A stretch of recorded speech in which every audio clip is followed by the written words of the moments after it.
हे मेरे गुरुदेव मेरी नाव के पतवार तुम। हे मेरे गुरुदेव मेरी नाव के पतवार तुम। थाम लो या छोड़ दो अब एक ही आधार तुम। हे मेरे गुरुदेव मेरी नाव के पतवार तुम। मैं भटकता जा रहा था राह में बिल्कुल अकेले। मैं भटकता जा रहा था राह में बिल्कुल अकेले। जिंदगी के द्वंद्व के। चित्त की कई अवस्थाएं होती हैं। योग दर्शन में उसको कई नाम दिया, मूढ़, क्षिप्त, विक्षिप्त, एकाग्र, निरुद्ध। भगवान ने जितनी पूरी सृष्टि है, इस पूरी सृष्टि को दो ही स्थिति में लाके समेट दिया। 5 का विभाग नहीं बल्कि 2 ही में समेटा। एक व्यक्त और एक अव्यक्त। अव्यक्त है और जब वो व्यक्त हो जाता है, स्फुरणा उसमें पैदा हो जाती है, तो सृष्टि का प्रारंभ हो गया। ये सारा का सारा ब्रह्मांड पहले अव्यक्त में था, अव्यक्त से व्यक्त हुआ, थोड़े दिन तक रहा और अंत में व्यक्त से फिर अव्यक्त में चला जाएगा। जैसे मिट्टी है, उस मिट्टी से घड़ा पैदा हुआ, थोड़े दिन तक घड़ा रहा, अंत में घड़ा फिर से मिट्टी के भीतर जाके समा गया। तो अव्यक्त स्थिति और व्यक्त स्थिति। ऐसे अपने चित्त को भी अगर हम समझें तो चित्त की भी 2 स्थिति है। एक चित्त की शांत अवस्था है और एक व्यक्त अवस्था है। जब हमारे चित्त में से वो चेतैत्रता, वो चेतना अभिव्यक्ति होने लगती है, तो नाना प्रकार की वृत्तियों का रूप धारण करके व्यक्त होती है। जैसे एक ही समुद्र में से हमको फेन, बुदबुदा, झाग, तमाम तरह की लहरें, तरंगे दिखाई पड़ती हैं, एक ही समुद्र में से। ऐसे हमारे ही एक ही चित्त में से तमाम तरह की वृत्ति दिखाई पड़ती है। कभी धर्म की, कभी अधर्म की, कभी श्रेष्ठ की, कभी निकृष्ट की, कभी कर्म की, कभी अकर्म की, तमाम तरह की वृत्ति का स्फुरण होता रहता है। ये जितनी वृत्तियों का स्फुरण होता रहता है, ये हमको बहिर्मुखी बनाती रहती हैं लगातार। जितनी वृत्तियां पैदा हुई, जैसी वृत्ति पैदा हुई वैसे आपको क्रिया में लगा देगी। ऐसी वृत्ति पैदा हुई, मैं वैसा काम करने लगा। उस प्रकार की मन में विचार आ गया, मैं वैसा काम करने लगा। जब सारी वृत्तियां शांत होकर के स्वरूप में बैठ जाएं, अपने चित्त में बैठ जाएं, अव्यक्त जो उसका स्वरूप है उसमें बैठ जाएं, उसी का नाम होता है ध्यान। हमारी सारे जो विचार का एक प्रवाह चल रहा था, न जाने कितने प्रकार की वृत्तियां चल रही थी, सब शांत होकर के अपने स्वरूप में बैठ जाएं, उसको हम कहेंगे चित्त की शांत अवस्था। वह चित्त की शांत अवस्था का नाम ही ध्यान है। आदमी जल्दी उसको झेल नहीं पाता, क्योंकि अभ्यास पड़ा हुआ है हमारा जन्मों जन्मों का। इस समय भी 50 साल का अभ्यास है कि या तो मैं सोता हूँ और जगता हूँ तो वृत्तियों का प्रवाह चलने लगता है, विचारों का एक अनवरत क्रम चलने लगता है। या तो विचारों का क्रम शांत हुआ तो मैं सो गया, और विचारों का क्रम अगर चलने लगा तो मैं कोई ना कोई क्रिया, कोई ना कोई क्रिया, कोई ना क्रिया। उस स्थिति का अभी हमको बिल्कुल एहसास भी नहीं है कि हम होश में भी रहें और हमारे भीतर कोई विचारों का प्रवाह ना भी चले। ऐसी एक स्थिति। और सत्य तो यही है कि सबसे ज़्यादा सुख उसी स्थिति में है, आनंद, सुख। आप जगते भी रहो, होश में भी रहो और मन के भीतर कोई विचार ना चले, चित्त के भीतर कोई वृत्ति का स्फुरना ही ना होवे, एक भी वृत्ति की स्फुरणा न हो गई। एक ऐसी स्थिति ले, वह जो स्थिति होगी वो आपके समस्त संकल्प से, चित्त से, जितना भी कुछ है, वो जो चित्त की शांत अवस्था होगी वो सबसे श्रेष्ठ है। हे देवर से, जो तुमने पूछा था कि चित्त से भी कुछ श्रेष्ठ है, तो हाँ, वह एक स्थिति जहाँ पर हम ध्यान में लग जाते हैं, उसको ध्यान शब्द प्रयोग किया गया। ध्यानम वाव चित्ताद् भूयो ध्यायति इव पृथ्वी ध्यायति इव अंतरिक्षम ध्यायति इव द्यो ध्यायन्ति इव आपो ध्यायन्ति इव पर्वता ध्यायन्ति इव देव मनुष्याः तस्माद्या इ मनुष्याणां महत्तां प्राप्नुवन्ति ध्यानपादागुंसा इवैव ते भवन्ति अथ ये अल्पा कलहीना पिशुनाः उपवादिनः ते अथ ए प्रभवो ध्यान पादगुंस इवैव ते भवन्ति ध्यानम उपास्व इति। ध्यानम उपास्व इति। नारद जी ने पूछा, महाराज, यह जो हमारे चित्त है, इस चित्त से भी श्रेष्ठ कोई है? हाँ, ध्यान की स्थिति है। ध्यान माने, ध्यान की बहुत बढ़िया परिभाषा है, जिनके पास है किताब उसमें देख लेना। ध्यानम नाम, यहाँ से ध्यान की परिभाषा है, क्योंकि ध्यान के विषय में बड़ा भ्रम है। कोई किसी तरीके का ध्यान कराता है, कोई किसी तरीके का ध्यान कराता है। किसी ने अपने मत से एक नया ध्यान का प्रक्रिया शुरू कर दिया, दूसरे ने अपने हिसाब से नया ध्यान का प्रक्रिया शुरू कर दिया। तमाम तरह के ध्यान के नाम से चीज़ें चलती हैं। आजकल के जब योग का ज़्यादा प्रचार हो गया तो बहुत तरीके का ध्यान की प्रक्रिया चलती है। हाँ, कोई करते हुए ध्यान करते हैं, कोई नाचते हुए ध्यान करते हैं, कोई शवासन में पढ़ के ध्यान करते हैं। हाँ, तमाम तरह का। हम ध्यान किसको कहते हैं? पहले ध्यान की हमारी परिभाषा समझो। हमारे हिसाब से ध्यान क्या है? मैं ध्यान शब्द की परिभाषा करता हूँ, फिर मैं जो कहूँगा उसको समझना ध्यान, क्योंकि अपने हिसाब से नहीं। तमाम तरह का प्रक्रिया है। ध्यान किसको कहते हैं? ध्यानम नाम शास्त्र उक्त देवतादि आलंबनेषु। मिला कहीं पर? हाँ, ध्यानम नाम शास्त्र उक्त देवतादि आलंबनेषु अचलो भिन्न जातीय अनंतरितः प्रत्यय संतानः। ये है ध्यान की हमारी परिभाषा।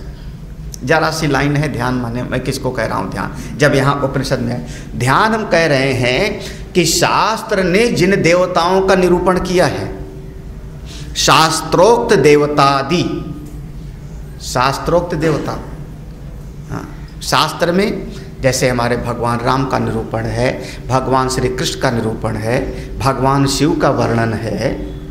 शास्त्र में जिन देवताओं का निरूपण है उनको आलंबन बना करके, आलंबनेषु, उनको आलंबन बना करके हमने अपने चित्त को उनसे जोड़ दिया, और इतना जोड़ दिया कि हमारे चित्त में जो अपने इष्ट देव से अलग जितने कुछ हैं उनका विचार भी ना आवे, उनका चिंतन भी ना आवे। भिन्न जातीय अनंतरितः प्रत्यय, हमारे इष्ट देव से जो मेरे आलंबन हैं उनके साथ मेरा मन जुड़ गया। हमारे भगवान श्री कृष्ण को क्या अच्छा लगता है? ऐसे कपड़े, ऐसा माखन मिश्री, इस प्रकार से मोरमंक, ऐसा उनको मुकुट। तो अपने इष्ट देव के साथ में तो वैसा विचार चलता है, लेकिन अपने इष्ट देव से अलग कोई और विचार चले ही ना, कोई प्रत्यय ना आवे, कोई विचार ना आवे। उसी का नाम है ध्यान।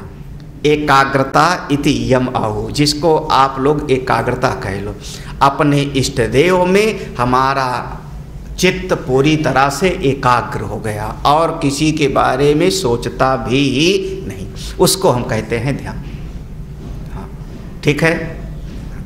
यहाँ पर हाँ, कोई नया देवता पैदा हो जाए जिसको शास्त्र में वर्णन भी नहीं है, यहाँ पर साफ वर्णन है, शास्त्रोक्त देवता, शास्त्र में जिनका वर्णन आया है हमारे आलम्बन के लिए। आपको उनमें से जो अच्छे लगते हैं, गणेश जी का नाम है, शिव जी का नाम है, माँ दुर्गा जी का नाम है, उनमें अपने चित्त को जोड़ दिया। ऐसा ध्यान आपका जिसमें केवल इसको सजाती वृत्ति और दूसरे का विचार ना आवे, दूसरे का चिंतन ना आवे, अनन्य रूप से भक्ति, अनन्यास चिंतयन्तो माम, जो अनन्य रूप से चिंतन होने लगे उसी का नाम ध्यान है, उसी का नाम। उसमें स्थिर हो गया आपका चित्त, बिल्कुल शांत हो गया।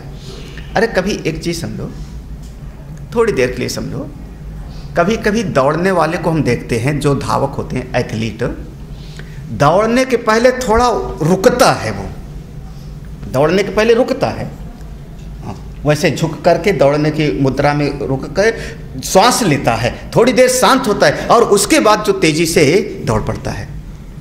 थोड़ा रुको तब तो दौड़ोगे आप। जहाज में बैठते हैं तो भी रुकता है ना थोड़ा सा, दौड़ने के पहले, टेक ऑफ के पहले, घूम करके रनवे पर आएगा, सही दिशा में खड़ा हो जाएगा, सही दिशा में खड़ा हो जाएगा। उसके बाद जो है थोड़ी देर वो खड़ा रहता है, उसके बाद फिर वो सांस लेना शुरू करता है और वो 10 सेकंड में 100 किलोमीटर की स्पीड पकड़ता है। 10 सेकंड भी ज़्यादा है, उसमें जेट इंजन लगा होता है, 10 सेकंड भी ज़्यादा है। 5 वो उतने में 100 किलोमीटर, 150 किलोमीटर, 200 किलोमीटर की स्पीड पकड़ेगा, तब ऊपर उड़ता है। लेकिन पहले खड़े तो हो। हम लोग क्या है, वो खड़ा नहीं हो पा रहे हैं, शांत नहीं कर पा रहे हैं अपने चित्त को, तो हमारी शक्ति एकाग्र नहीं हो पा रही। पहले अपनी शक्ति को रोको तो, हाँ, पहले बांध बनाओ। जब बांध बन जाएगा, पानी को रोक लिया तो उससे बिजली पैदा कर लोगे, उसमें वेग हो जाएगा। जब एक बार पानी रोक लिया तो उसमें इतना सा नाली खोलो तो बहुत वेग होगा।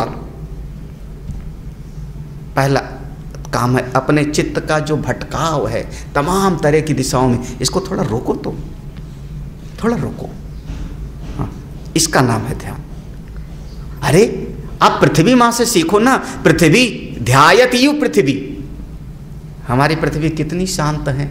आप खोदो, काटो, नापो, फीता लेके नापो, 1 फुट 1 मीटर, हाँ, रोज काटो, बिल्डिंग बनाओ, कि ध्यान जैसा नहीं लग रहा कि ध्यान कर रहे हैं, बिल्कुल शांत हैं।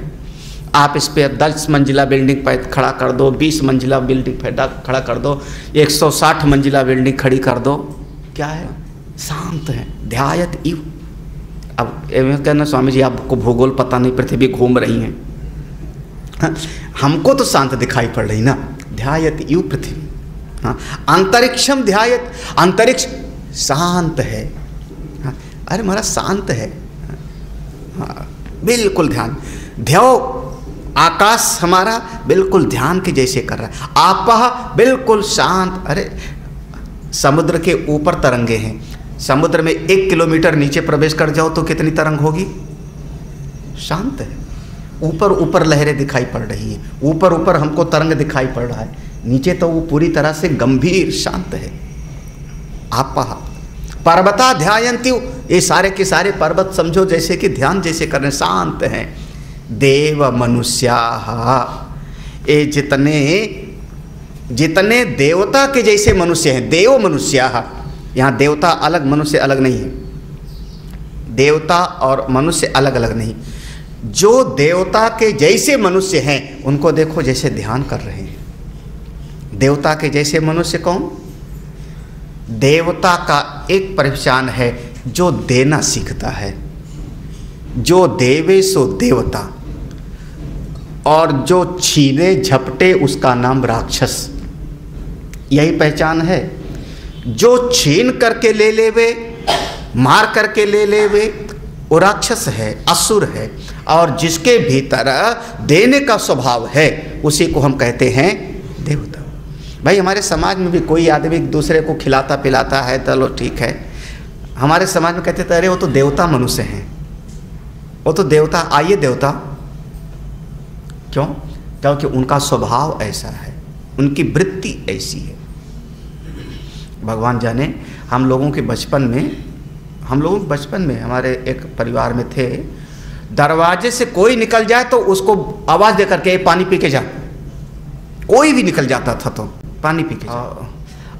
और जहाँ तक हम लोग बच्चे थे तो हमको याद है कि कभी केवल पानी नहीं पिलाया गया है, साथ में कोई बतासा, कोई गुड़, जो बतासा और गुड़ खास करके रखा रहता था, खास करके। हाँ, एक डलिया होती थी, एक डलिया होती थी छोटी सी, उसमें रखा रहता था स्पेशल, खाली पानी नहीं। हमारे समाज में कहा जाता था, अरे वो तो देवता है महाराज, वो तो देवता है। स्वभाव समझो, देने का स्वभाव हो, देने का स्वभाव। उस देवता मनुष्य मानो ध्यान कर रहे हैं। किसका ध्यान कर रहे हैं? अरे देखो देखो वो आदमी ठंड से सिकुड़ रहा है, एक कंबल दे दो यार। ध्यान किया ना उनका, तब तो एक कंबल दे दिया। अरे देखो पड़ोस का जो दूसरा वाला घर है, बेचारा गरीब, लगता है आज उसके बच्चों को भोजन नहीं मिला है, ये थोड़ा दे तो आ चुपके से। ध्यान किया ना, मन में तो आया ना कि उस व्यक्ति को आज भोजन नहीं मिला। देवता मनुष्य, देव मनुष्य, वो जो देव मनुष्य लोग हैं वो लोग ध्यान जैसे करते हैं, उनको फल मिलता है। देव मनुष्य तस्माद इह, देखो तस्माद या ही मनुष्याणाम महत्ताम प्राप्नुवन्ति, इसलिए ऐसे लोग इस समाज में, इस जगत में बड़े पद को, बड़ी प्रतिष्ठा को प्राप्त करते हैं। तस्मात इह, इस लोक में ऐसे लोग, तस्माद यह इह, इसी कारण से, क्योंकि देव मनुष्य हैं, मनुष्य के शरीर में हैं, ध्यान रखते हैं थोड़ा दूसरे का भी, तो ये लोग महत् पद को, श्रेष्ठ पद को प्राप्त करते हैं। समाज में उनका सम्मान होता है, इस लोक में भी प्रतिष्ठा मिलती है और आगे भी महत्ताम प्राप्नुवन्ति, सब कुछ मिलता है, सब कुछ उनको प्राप्त होता है। आप दूसरों का ध्यान रखोगे, सारी प्रकृति, ये सारी सृष्टि आपका ध्यान रखेगी। आप केवल अपने लिए अपना ध्यान रखो, केवल अपना ध्यान रखो, हमको क्या फ़ायदा होगा, हमको क्या मिलेगा, हम केवल अपने लिए बनावेंगे, अपने आप खावेंगे। ऐसे आदमी को गीता जी में भगवान ने कहा, ऐसा आदमी पाप खाता है। अपने आप बनावे, अपने आप खावे, ऐसा आदमी तो पाप खा रहा है। महत्ताम प्राप्नुवन्ति, बस है कि हम महत् पद चाहते हैं, बड़ा पद चाहते हैं, लोग मेरा सम्मान करें प्रत्येक, लेकिन वो देव मनुष्य जैसा नहीं बनना चाहते। तस्माद्यायि महत्ताम प्राप्नुवन्ति, वो कैसे? ध्यान पादागुंसा, इसलिए वो लोग जो कि ध्यान करते। हाँ, आप जिनका ध्यान करते हो वो सृष्टि के स्वामी परमात्मा आपका ध्यान करते हैं, बस इतना ही फर्क है।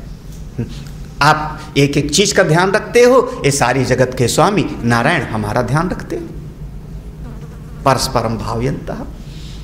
हमारे आज की शिक्षा में सेल्फिश हो गए लोग, बहुत ज़्यादा स्वार्थी हो गए, उसका परिणाम हमारा समाज टूटने लगा।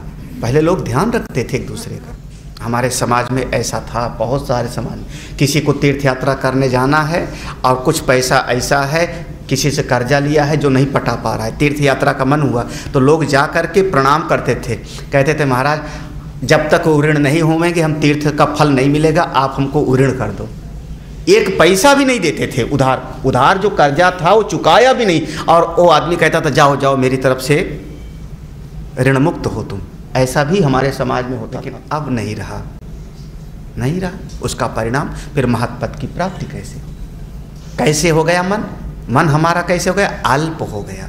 वो महत् नहीं, देवता मनुष्य जैसे अल्प हो गया। परिणाम देखो, हमारी सोच सेल्फ सेंटर्ड हो गई, अपने आप तक हो गई, अल्प में केंद्रित हो गया। इसने हमको प्रणाम नहीं किया, इसने हमको भोजन नहीं कराया, इसने हमसे बात नहीं किया, इसने हमारा ध्यान नहीं रखा, हमारी सोच केवल अपने अहम पर, तो उसको हम कहते हैं अल्प। अब आप महत् आकाश नहीं बल्कि घटाकाश माने केवल घटाकाश का ही सोच रहे, आप बृहत आकाश को नहीं सोच पा रहे।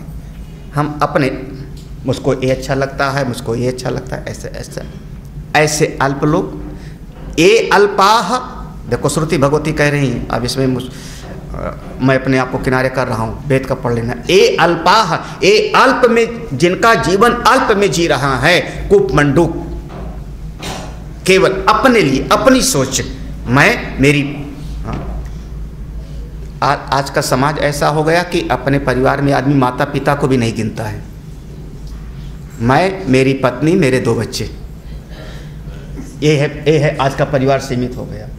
हाँ, हमारा पुराना समाज था कि मैं हूँ, मेरी पत्नी है, मेरे बच्चे हैं, मेरे माता पिता हैं, मेरी भाई भाभी भी साथ रहते हैं, मेरी एक बुआ भी रहती हैं साथ में जो विधवा हो गई थी। तमाम पूरा परिवार इकट्ठा रहता था परिवार में। हाँ, परिवार माने इतने नहीं होता था मैं, लेकिन अब समाज इतना अल्प हो गया कि बस मैं, मेरी पत्नी, मेरे बच्चे, इसके अलावा हम परिवार को अब नहीं, दृष्टि हमारी अल्प हो गई। हाँ, अच्छा, जितनी अल्प हो गई तो महाराज अब तो शांत रहो, क्योंकि एक कहावत है, ज़्यादा बर्तन होंगे तो ज़्यादा खटकेगा, है ना। आपका बड़ा परिवार था, बड़े परिवार में 50 लोग रहते थे, 3 भाई, तीनों भाई साथ में, उनकी पत्नियां तीनों साथ में, सबके बच्चे साथ में, बड़ा 25 लोगों का रोटी बनता। पुराने ज़माने में लोग आटा रोटी बनाने में रोया करते थे, क्योंकि 40 लोगों का भोजन बनता था रसोई में, 25 लोगों का बनता था। तो उस समय ज़्यादा लड़ाई होनी चाहिए थी, क्योंकि ज़्यादा लोग हैं, खटपट होता रहे। अब तो अल्प हो गए, तो अब आप अल्प हो गए तो अब तो शांत रहो, अब तो आप सुखी हो, क्योंकि अब तो आपका ज़्यादा बड़ा परिवार है नहीं, अब तो आपका परिवार इतना सा हो गया। बोले कलहीना, हाँ, ये अल्पाह कलहीना, जब हम अल्प हो गए तो ज़्यादा लड़ने लगे। कल्पना करिए कितने, ये आपके वेद में आया ना, वेद में ऐसा शब्द आ रहा है, इसका मतलब वेद तो हमारे अपौरुषेय हैं, अपौरुषेय। हजारों साल भी ये समाज ऐसे था, आज भी है, आगे भी रहेगा। हमारी चित्त वृत्ति में लड़ने का स्वभाव है, तो हम लड़ने का कोई ना कोई बहाना ढूंढ लेंगे। कोई नहीं होगा तो अपने मन ही से लड़ने लगेंगे, अपने भीतर लड़ने लगेंगे। कलहीना, कलह बढ़ गया। हाँ, कौन? जो देव मनुष्य नहीं है, जो ध्यान नहीं कर रहे हैं, किसी और का ध्यान नहीं करते, बस केवल अपना अपना, ऐसे लोग अल्प हैं। फिर कलहीना, कलह करते हैं। पिसुना, पिसुना मीन्स चुगली करते हैं एक दूसरे की। किसकी चुगली करते हैं? पिसुना माने किसना? अरे जो हमारी जेठानी है, जो हमारी ननद है, उसी की, जिसको हम परिवार में नहीं रख पा रहे ना, जो हमारे परिवार के बाहर हो गया, हम अपने बेटे की चुगली नहीं करेंगे। कौन? जो हमारे परिवार का दायरा इतना हो गया, सीमित हो गया। अब हमारा समाज कहता है नहीं, परिवार में ये भी यूनिट होना चाहिए, ये भी होना चाहिए, ये भी होना चाहिए, हम उसको सह नहीं पा रहे हैं, तब उसकी चुगली करना शुरू करेंगे। वो ऐसा है, वो ऐसा है, वो ऐसा है, मेरे बड़े भाई ऐसे, छोटे भाई ऐसे, मेरे बड़े ताऊ ऐसे, छोटे चुगली कर। ये जितनी चुगली होती है ना, लगभग वहाँ कोई ना कोई अपनापन होता है, तभी चुगली होती है। बिल्कुल अपरिचित की आदमी कोई चुगली नहीं करेगा, कोई बिल्कुल अपरिचित हो। परिचित है हमारा, उसके साथ एक नाता भी है, लेकिन हम दोनों साथ नहीं रह पा रहे हैं। उसके विचार को मैं समझ नहीं पा रहा हूँ, मेरे विचार को वो नहीं समझ पा रहा है। परिणाम स्वरूप मैं उसकी चुगली करना शुरू कर दूंगा। उसने ऐसा किया, वो मेरी चुगली करना शुरू कर दिया। पिसुना, ये है समाज की मना स्थिति। ध्यान नहीं कर रहे हैं तो कलह कर रहे हैं, पिसुना। अरे कभी कभी चुगली माने, हमने कल ही बताया था जैसे सवेरे, कि पीछे जो बात की जाती है। हाँ? कभी कभी उपवादिना, पीछे ही नहीं, उपवादिना। उपवादिना माने सामने ही उसको जो कहने लगता तू ऐसा, तू ऐसा। हाँ? उपवादिना, उप माने समीप, सामने लड़ना, इसका नाम है लड़ाई, सामने गाल देना, उपवादिना। इस समाज की स्थिति ऐसी है, क्या कहा जाए, हमारे समाज में दिखाई पड़ता है। लोग समझते नहीं कि आज हम उसका ध्यान नहीं रख रहे हैं, कल क्या होगा। भाई समय का तमाचा है, कब कैसा हो जाएगा आदमी को अकल नहीं है। मत अभिमान करो किसी बात का, टिकता नहीं इस समय में। क्या है? माँ कुर धन जन यौवन गर्भम हरत निमेषात काला सर्वम। एक क्षण में सब गायब हो जाता है। किस बात का अभिमान, किस बात का? हाँ, कम से कम देव तुल्य बनो। ऐसे ऐसे शब्द हैं, देखो श्रुति भगवती कह रही, देव मनुष्य बनेगा, महत तत्व को प्राप्त करेगा। और आप देव मनुष्य नहीं बने, उल्टे हुए उससे आसुरी वृत्ति वाले, तो आप कलह प्रिय हो गए, चुगली करोगे, कभी कभी सामने उससे कड़वा बोल देते। उपवादिना माने सामने बोल देते हो, उपवादिना। ऐसे लोग धीरे धीरे उनको दूसरे तरीके का फल प्राप्त होता है। जीवन में अशांति, जीवन में विक्षेप, जीवन में दुख। ये प्रभाव ध्यान पर जिसको भी ये प्रभाव मिलता है, जो भी आगे बढ़ते हैं उनको समझो ध्यान का, ध्यान पादांश एक हिस्सा ही उनको फल मिलता है, जितना मिलना चाहिए उतना नहीं मिलता। इसलिए हे भाई, तुम ध्यान की उपासना करो। ध्यानम उपास्व, कोई कठिन तो नहीं है ना। ध्यानम माने दूसरे का भी थोड़ा ध्यान रखो, दूसरे का भी थोड़ा ध्यान रखो, बहुत अच्छा हो जाए। ट्रेन में जा रहे हो, सड़क पर जा रहे हो, दूसरे का भी ध्यान रखो, बहुत अच्छा हो जाए। हम दूसरे, कितनी बार सड़क पर होता है, बाएं से काट करके आगे आके खड़ा कर देवेगा, जाम लग गया, तुम भी खड़े रहो, मैं भी खड़ा रहूँगा, फर्क क्या है। ये थोड़े है कि बाएं से काट करके तुम आगे आकर के आगे खड़े हो गए तो तुम बहुत जल्दी पहुंच जाओगे। लेकिन लगभग हमारे समाज में ध्यान नहीं रखता कोई। फाटक पर, रेलवे फाटक पर कभी देखो तो आप लाइन में खड़े हुए हो, 4 गाड़ियां निकलती चली जाती हैं सर आगे, दिल में आता है हम ही मूर्ख बन गए, हम लाइन में खड़े हैं, बताओ हमको भी आगे बढ़ के चला जाना चाहिए, है ना।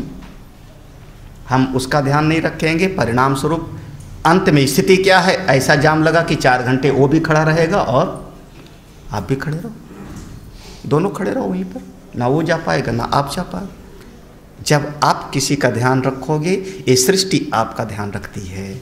ध्यान का एक अंश का फल उनको मिलता है जो दूसरे का ध्यान नहीं रखते, जितना मिलना चाहिए उसका भाव। इसलिए ध्यान को ब्रह्म समझ के उपासना करो।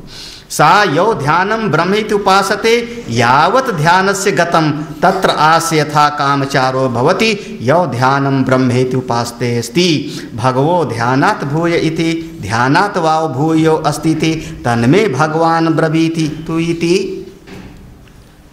जो ध्यान को ऐज ब्रह्म उपासना करेगा, भगवत बुद्धि से ध्यान की मार्ग पर चलेगा, उसको ये ध्यान का जहाँ तक गति है वहाँ तक उसकी गति हो जाएगी। कहाँ तक? जैसे आप लोग कई बार पढ़ते हो, ऋषि लोग, देवलोक सुना है, गंधर्व लोक, देवलोक, गंधर्व लोक, यक्ष लोक, स्वर्ग लोक, हाँ, ऐसे पितृलोक, ऐसे ऋषि का लोक, जहाँ ऋषियों का लोक है, वो जो ध्यान परायण ऋषि हैं, उस गति को तुमको प्राप्त हो जाएगी, वहाँ तक पहुँच सकते हो, यहाँ भी और वहाँ भी। इसलिए ध्यान करो, सारी सृष्टि ध्यान कर रही है, आप भी ध्यान करो, अपने इष्ट देव में ध्यान लगाओ, अपनी चित्तवृत्ति को अपने इष्ट देव के साथ जोड़ दो, ऐसा ध्यान करो। ये बहुत अच्छा है। ध्यान में मन थोड़ा शांत हो जाता है, मन की उथल पुथल कम हो गई, शांत होता गया, केवल अपने इष्ट देव के साथ हमारा मन लगा, ऐसा ध्यान करो। महाराज, इस ध्यान से भी बड़ा कुछ है क्या? हम तो ध्यान कर रहे थे, बहुत किया, हाँ खूब करते हैं, अभी भी करते हैं, हम ध्यान से भी कुछ श्रेष्ठ है? हाँ, सनत कुमार जी कहते हैं है, ध्यान से भी कुछ श्रेष्ठ है। क्या है? अब अगला मंत्र देखना, शुरुआत वाला मंत्र आके यहाँ मिल जाता है। विज्ञानम वाव ध्यानात् भूयो विज्ञानेन वा ऋग्वेदम विजानाति यजुर्वेदम सामवेदम अथर्वणम चतुर्थम इतिहास पुराणम पंचमम वेदानाम वेदम पित्रयं राशिं दैवं निधिं वाक् उवाक्यम एकायनं देव विद्यां ब्रह्म विद्यां भूत विद्यां क्षत्र विद्यां नक्षत्र विद्यां सर्पदेव जन विद्यां दिवं च पृथिवीं च वायु च आकाशं च अपांश्च तेजश्च देवांश्च मनुष्यांश्च पशुंश्च वयांसि च तृण वनस्पतीन् सवापादान्य कीट पतंग पिपीलकम धर्मं च अधर्मं च सत्यं च नृतं च साधु च हृदयज्ञं च अहृदयज्ञं च अन्नं च रसं चेमं च लोकम् अमुं च विज्ञानेन एव विजानाति विज्ञानम उपास्व इति। देवर्षि नारद, इस ध्यान से श्रेष्ठ विज्ञान है। देखो अगली सीढ़ी पे, ध्यान से श्रेष्ठ विज्ञान है। क्यों है? क्योंकि विज्ञान से ही मुझको ऋग्वेद का ज्ञान होता है, यजुर्वेद का ज्ञान होता है, चारों वेद का, नक्षत्र का, ज्योतिष का, शिल्प कला का, तृण का, वनस्पतियों का, खेती का, धर्म का, अधर्म का, सत्य का, झूठ का, सब का सब विज्ञान से ही हमको ज्ञान प्राप्त होता है। अंतर करना आप, शुरुआत में नाम आया था ना, ये सब नाम मात्र है। यहाँ पर कह रहे विज्ञान है। दोनों में फर्क हुआ। दोनों में फर्क क्या है कि जैसे कोई एक श्लोक मैंने किसी बच्चे को कहा याद कर लो तो तुमको 5 रुपया देंगे। बच्चे ने उस श्लोक को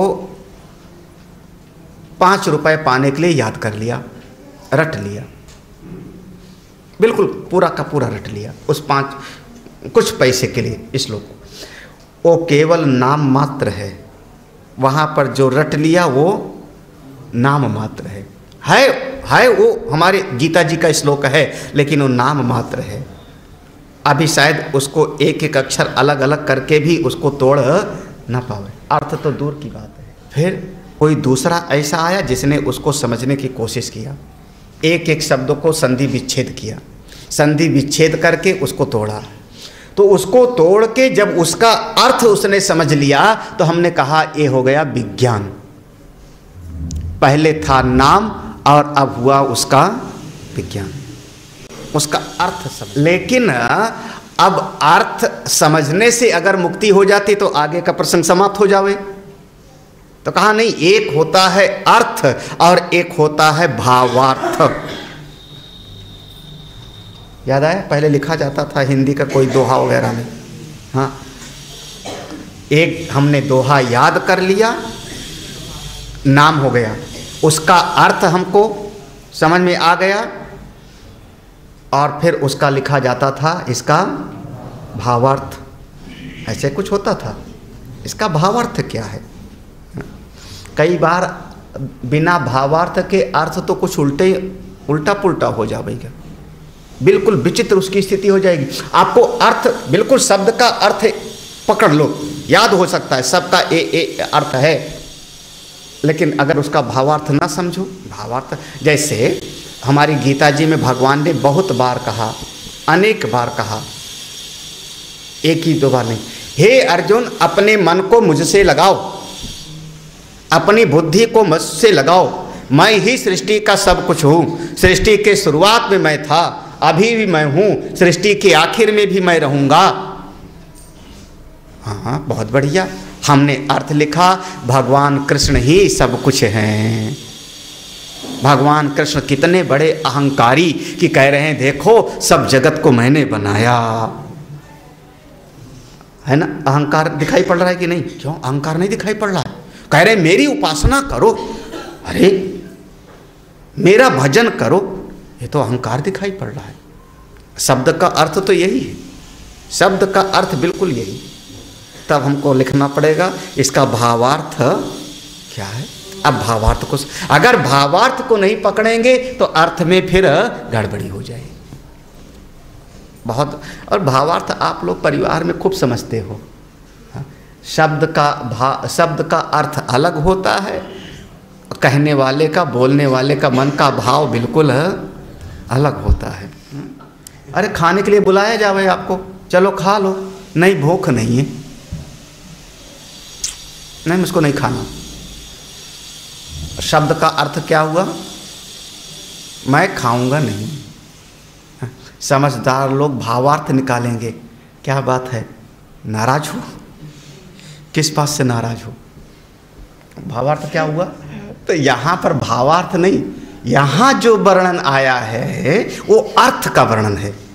पहले था कि केवल संस्कृत के वेद के सारे श्लोक रट लिया, वो था नाम, उसके अर्थ को समझा तो हो गया विज्ञान। और आगे जब इसका भावार्थ समझ लेंगे तो मुक्त हो जाएंगे। फिर तो कुछ पाना बाकी नहीं रह जाएगा। जब एक एक ऋचा का अर्थ समझ में आ जाएगा, वेद के मंत्रों का भाव उसका समझ में आ जाएगा, वहाँ तो बहुत मुक्त हो गए। यहाँ पर उसके एक एक शब्द को तोड़ करके उसका अर्थ निकाल। विज्ञान का मतलब यहाँ पर इस शब्द की व्युत्पत्ति कहाँ से है, कौन सी धातु है, कौन सा प्रत्यय है, इसका अर्थ क्या होता है। और इस प्रकार से यही विज्ञान ही आपको बताता है, इस विज्ञान से ही आपको सत्य क्या है, असत्य क्या है, झूठ क्या है, संत कौन, असंत कौन, ये सब का सब होता है। इसलिए थोड़ा बहुत हर एक चीज़ के उस अर्थ को समझने की भी कोशिश करो। जितना श्लोक याद है, जितने मंत्र याद हैं, कभी कोशिश करो समझने का। चंद्रमा मनसो जाता, अर्थ क्या है? किसके मन से? देखो, चंद्रमा मनसो, चंद्रमा मन से पैदा हुआ, ये अर्थ है, ये अर्थ है। चंद्रमा मनसो जाता, याद है मंत्र, नाम है। इसका अर्थ हुआ कि मन से चंद्रमा पैदा हुआ। अर्थ, भावार्थ क्या है? अब विराट पुरुष, विराट पुरुष के मन से चंद्रमा, ये भावार्थ हो गया ना। देखो अलग अलग समझना। तो अगर एक एक चीज का आपको गायत्री मंत्र याद है, महामृत्युंजय मंत्र याद है, कभी उसका अर्थ भी समझा। ये विज्ञान ही इसलिए विज्ञानम उपास्य, विज्ञान की उपासना करो, कोशिश करो। जो जो याद है कराया गया बचपन में उसके अर्थ से। सा यो विज्ञानम ब्रह्म इति उपासते, जो थोड़ा बहुत पढ़ता है, लिखता है, समझता है, वो विज्ञानवतो, उसको हम कहते हैं देखो ये बहुत विज्ञानवान है, बड़ा बुद्धिमान है, बहुत पढ़ा लिखा है। सा लोकान ज्ञानवतो अभिसिद्ध्यति, इस लोक में उसकी बड़ी प्रतिष्ठा होती है। वो कितना पढ़ा लिखा है देखो, हाँ, बहुत बहुत बुद्धिमान है। आत्मा को नहीं जानता, वो कह रहा हूं कि आत्मा को नहीं जाना है अभी उसने, अभी ब्रह्म को नहीं जाना है, लेकिन और तो पढ़ा लिखा है ना। आत्मदेव नाम का जो भागवत में चरित्र आता है, वो चारों वेदों के विद्वान थे, लेकिन आत्मज्ञानी नहीं थे, तो पुत्र की इच्छा से दुखी थे। विद्वान थे, विद्वान होना बुरी बात नहीं है। विद्वता में आत्म अनुभव और विद्वता दोनों अलग अलग चीज है। तो विद्वान होना चाहिए, बिल्कुल मूर्ख थोड़े होना है, समझ। अगर ऐसा हो जाएगा तो जहां पर ये जितने बुद्धिमान लोगों की गति होती है, वहां तक, जैसे बृहस्पति का लोग, देवताओं के गुरु बृहस्पति का लोग, वहां तक की गति उसको प्राप्त हो जाती है।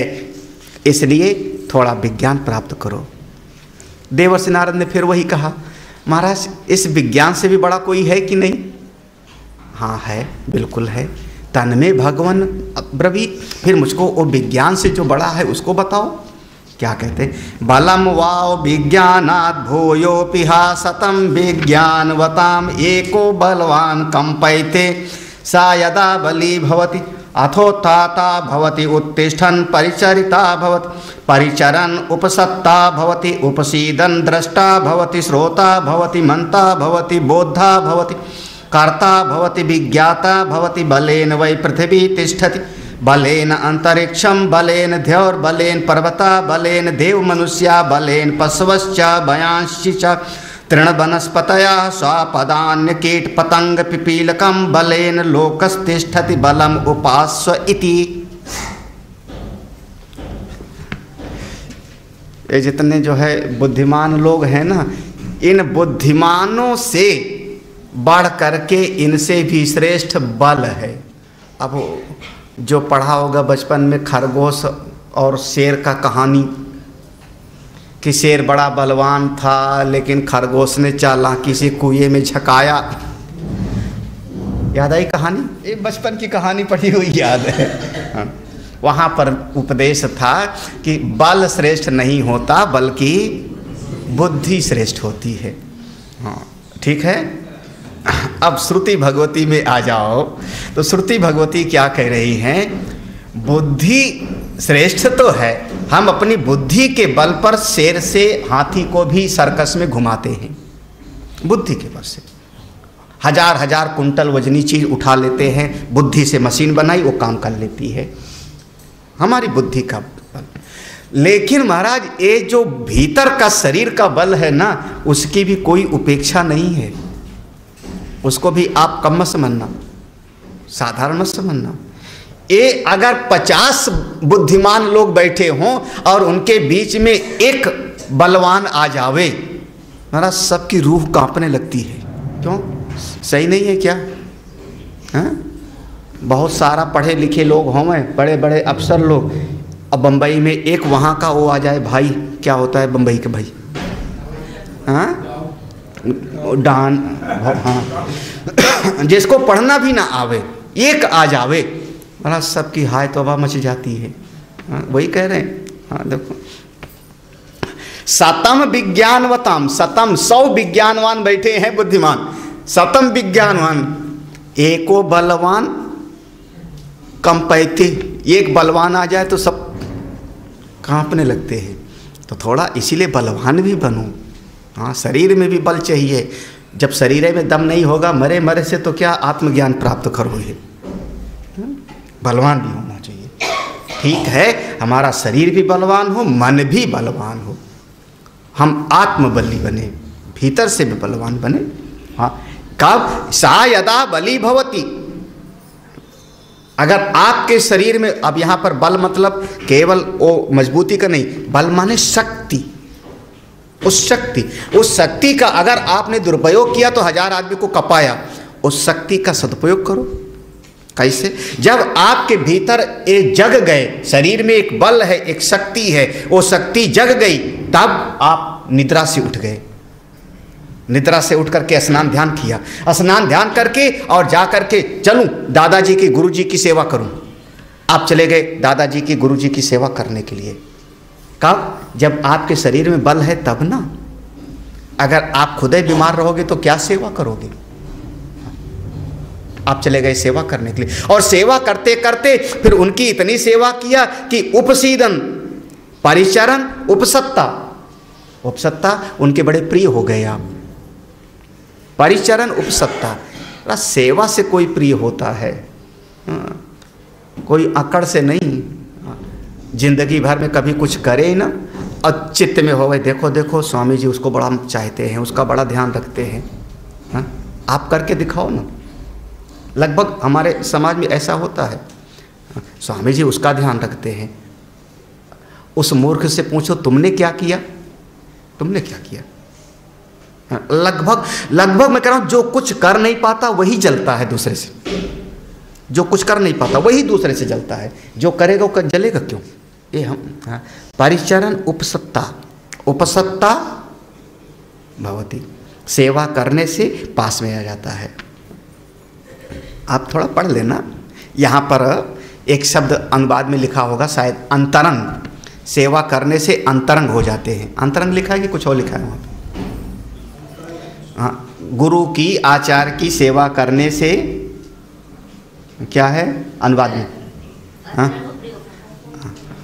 अंतरंग लिखा है ना? हाँ, तो भाष्य में लिखा होगा अंतरंग। अंतरंग माने आप समझ सकते हो। आप, हम गए गुरु जी के दरवाजे पर बैठे हैं, स्वामी जी की कुटिया के सामने बैठे हैं, हमसे अभी मिलने का टाइम नहीं है। 4 लोग आए, अंदर चले गए, फिर अंदर से मिलके बाहर चले आए, फिर अंदर से चले गए। दिल में होता है बड़ा पक्षपात है यहाँ पे। बताओ, गुरु जी के पास भी पक्षपात। हम आधे घंटे से दरवाजे पर बैठे हैं, हमसे मिल भी नहीं रहे हैं, और 4 लोग कमरे में चले गए, मिल के बात करके चले गए। क्यों चले गए हो? क्यों कमरे में चले गए? आप बाहर क्यों बैठे हो? उसका कभी फर्क नहीं समझ में आया? आपके चित्त में क्या हो रहा है? समझना इस बात को। अंतरंग, क्योंकि वो सेवा करते हैं, वो 4 दिन ध्यान रखते हैं, तो वो अंतरंग हैं। वो भीतर, अंतरंग माने भीतर चले गए, वो पानी का ध्यान रख रहे हैं, वस्त्र का ध्यान रख रहे हैं, भोजन का ध्यान रख रहे हैं। तुम क्या कर रहे हो? महीने भर के बाद में एक दिन मिलने आए अकड़ करके, और स्वामी जी के साथ हम भी जो है दरवाजा खोले। अंतरंगता माने अपनापन। उस अपनापन के लिए हमको करना भी पड़ता है। सब धान 27 पसेरी नहीं होता यहाँ पे। हमारे लोगों के भीतर मन में बहुत चलता है, बहुत ज़्यादा। करके तो दिखाओ कुछ, संभल के रहो, संभल के रहो। उपसीत बहुत बढ़िया शब्द है। हम सेवा से किसी के अंतरंग होते हैं। कब आपके भीतर समझ है, विज्ञान है, बल है, आपने सेवा किया, आप उनके नजदीक हो। दूसरा कभी बात भी नहीं करता और वो चाहे कि मैं भी इतना ही वैसे पाऊं, कैसे हो सकता है? कैसे हो सकता है दोनों? आप जानते हो कि मेरा बेटा बहुत बुरा है, लाख दर्जे का बुरा है, फिर भी अपनी जमीन, अपनी जायदाद, अपनी संपत्ति उसी को दोगे, किसी महात्मा को नहीं देने जाओगे आश्रम में। क्यों? वो मेरा अपना है। चित्तवृत्ति को समझो, अंतरंगता कैसी बनती है, अपनापन कैसे बनता है। हम अपनापन बनाना नहीं चाहते और चाहते नहीं बिल्कुल सम वाला भाव होवे, जैसे कमरा हमारे गुरुजी का वो वाला शिष्य को मिला वैसे हमको भी मिले। क्यों? क्योंकि मैं 5 साल के बाद आया हूँ साधना शिविर में स्वामी जी के ऊपर कृपा करने के लिए। अरे अपनी पात्रता को देखो, आप कितने लायक हो, किस योग्य में हो। करना भी तो पड़ता है। इस जगत में एक हाथ से ताली नहीं बजती, कभी भी नहीं। दोनों तरफ से परस्परम भावयंता है। मैं देवताओं के लिए करता हूँ, देवता मेरे लिए करते हैं। मैं गुरु जी का ध्यान रखता हूँ, गुरु जी का आशीर्वाद मिलता है। मैं भगवान की आराधना करता हूँ, भगवान मुझ पर कृपा करते हैं। दोनों तरफ से है ना। केवल मैं ही कि नहीं गुरु जी ही करें, नासमझी की बात है, बहुत नासमझी की बात है। संत लोगों का मन पक्षपात नहीं होता, भूल जाना। यथा योग्य वर्तन होता है, जो जिस लायक है उसको उतना ही मिलता है। यथा योग, आप लायक कितना हो। एक व्यक्ति लायक है, उसको 1 घंटा बिठाएंगे। एक व्यक्ति लायक नहीं, 2 मिनट में बात हो गई, उठो जाओ। आप अपनी पात्रता को देखो, अपनी योग्यता को देखो। ये मत समझो कि नहीं गुरुजी पक्षपात, उसको देखो बढ़िया केला दिया, मुझको कुछ दिया ही नहीं, कह दिया नमस्ते जाओ। अपनी पात्रता को देखो, अपनी योग्यता को। लेकिन हमारे समाज में ये स्थिति होती है। वो शब्द आया इसलिए देखो, परिचारिता भवति परिचरण उपसत्ता भवति। अब इसके बाद अपने आप, जब आपके भीतर शक्ति है तब दृष्टा भवति, तब आप कुछ देखते हो। जब भीतर शक्ति है तो विचार मनता भवति, विचार करते हो। जब आपके भीतर जग शक्ति है तब बोधा ज्ञान प्राप्त करते हो। आपके भीतर शक्ति है तो कर्ता बन जाते हो। आपके भीतर शक्ति है तो विज्ञान प्राप्त करते हो। आपके भीतर शक्ति है तो सब दुनिया का काम करते हो। आपके भीतर शक्ति ना हो तो मर जाओगे, क्या करोगे फिर? आपकी बुद्धि से ज़्यादा, विज्ञान से ज़्यादा श्रेष्ठ कौन सा? ये भीतर की शक्ति, जो बल है, उस शक्ति। अगर शक्ति नहीं है तो महाराज किसी काम के नहीं। बड़े से बड़ा बुद्धिमान, बहुत ज़्यादा पढ़ा लिखा, 4 पाई पे पड़ा होगा अस्पताल में, क्यों?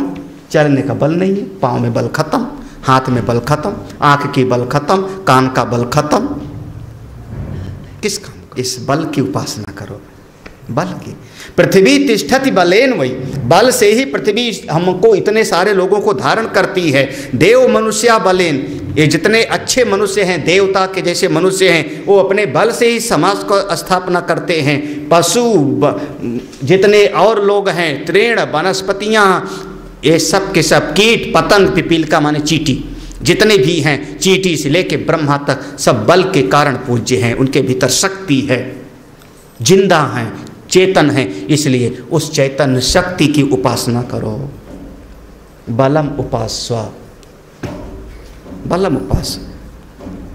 अच्छा महाराज, सायो बलम ब्रह्म इति उपासते यावत् बलस्य गतम तत्रास्य यथा कामचारो भवति। यौ बलम ब्रह्म इति उपासते अस्ति भगवो बलात् भूय इति बलात् वाव भूयो अस्ति तन्मे भगवान अब्रवीत इति। जो बल की ब्रह्म के जैसे उपासना करता है, वो जहाँ तक ये बल की गति है, शक्ति की गति है, वहाँ तक आप पहुँच जाओगे। जैसे इस बल की उपासना में ही, शक्ति की उपासना में भी हम लोगों ने माँ भगवती का आराधना को रखा। अब चाहे नाम हम उनको दुर्गा, काली, पार्वती, चाहे जो नाम दे लो, शक्ति की उपासना है। जहाँ तक उनकी गति है वहाँ तक आपकी गति हो जाएगी। इसलिए बल की उपासना करो। बल माने यहाँ बल का मतलब केवल देह का बल नहीं, बल मीन्स यहाँ पर शक्ति हम करें, एक शब्द प्रयोग करें, शक्ति। हाँ, एक शक्ति है तो एक बल्ब प्रकाश दे रहा है, एक शक्ति है आपके वहाँ पर तो हमारी आवाज़ को बढ़ा रहा है, आपके मोबाइल में एक शक्ति है तो काम कर रहा है। शक्ति खत्म हो जाए, मोबाइल रखे रहो, क्या कहोगे? बैटरी उसकी खत्म हो गई। शक्ति की उपासना करो, वो शक्ति श्रेष्ठ है। सनत कुमार जी से पूछा, महाराज इस शक्ति से भी कुछ श्रेष्ठ है? शक्ति से भी कुछ श्रेष्ठ है? हाँ है, शक्ति से भी श्रेष्ठ है, लेकिन अब हम लोग सोच रहे हैं कल देखते हैं, आज यहाँ पर। अब यहाँ से आप लोग थोड़ा सा ध्यान देना, आगे थोड़ा वर्णन बदल जाएगा, क्योंकि अब आगे आ जाएगा एक शब्द आएगा मूर्ता, तो आगे जो शब्द होगा वो हमारे 5 महाभूतों का, अब व्यष्टि समाप्त होगा, समष्टि का वर्णन शुरू हो जाएगा। व्यष्टि और समष्टि दोनों को एक किया जाए। जैसे वो महावाक्य हमारा था, जो लोग पहले के साधना शिविर में आए थे, तत्वमसि, याद है? तत्वमसि, त्वम पद, तत्पद और अंत में दोनों का एक। त्वम माने अपना आप का विचार करो, तत् माने इस सृष्टि का विचार करो, अंत में दोनों को एक। यहाँ तक आपके त्वम पद का था, अपने भीतर का, अपने भीतर का। इसके बाद अब ये आपके भीतर कहाँ का हो, अब तत्पद का शुरू हो जाएगा, समष्टि का, और यहीं से फिर पृथ्वी, अन्न, पृथ्वी, जल, तेज, एक एक करके आगे बढ़ते बढ़ते और हमको वहाँ तक ले जाएंगे, अंत में एक कर देंगे। ये तत्वमसि की ही एक व्याख्या है, इसलिए यहाँ तक त्वम पद का शोधन हुआ। आगे अब तत्पद में हम प्रवेश करते हैं तो थोड़ा प्रसंग आगे समष्टि में जाएगा, 5 महाभूतों में जाएगा, तो हम लोग सवेरे देखते हैं। ये समय कौन सारे जगत का रूप है, इससे सबका मूल है नाम, नाम से श्रेष्ठ बड़ा वाणी, वाणी से श्रेष्ठ मन, मन से श्रेष्ठ संकल्प, संकल्प से श्रेष्ठ चित्त, चित्त से श्रेष्ठ ध्यान, ध्यान से श्रेष्ठ विज्ञान, विज्ञान से श्रेष्ठ बल, बल माने शक्ति। जो पढ़ रहा है उसकी बुद्धि में विज्ञान है, वो भी तो शक्ति के कारण है ना। हाँ, शक्ति, उससे बड़ा कौन?